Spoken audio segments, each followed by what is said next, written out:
We're taught that wrath is a scream, a door slammed, a fire that burns everything in its path. But the most dangerous form of wrath doesn't make a sound. It isn't a spark, it's a breaking point. And it usually belongs to the person who stayed patient for far too long. There's an old idea that a person's character is like a rope.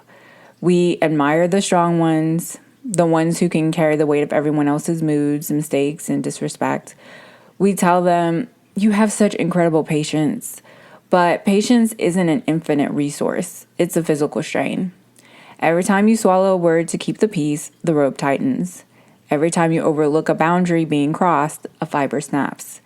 The world sees someone who is calm, but inside, the tension is becoming lethal.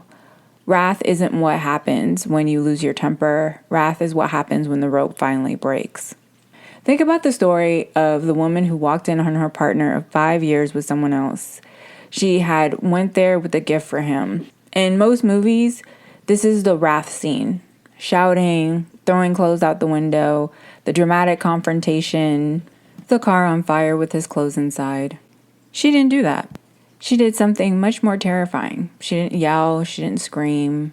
She didn't even demand an explanation.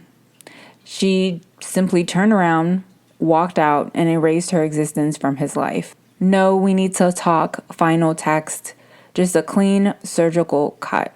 She didn't give him the satisfaction of a fight. She gave him the haunting weight of her absence. That is the final straw. When patience is abused for too long, it turns into disappearance. Rage gives us a chance to defend ourselves. If someone yells at you, you can yell back. You can negotiate. You can apologize and hope for a reset. But when a patient person reaches their limit, they don't want to negotiate.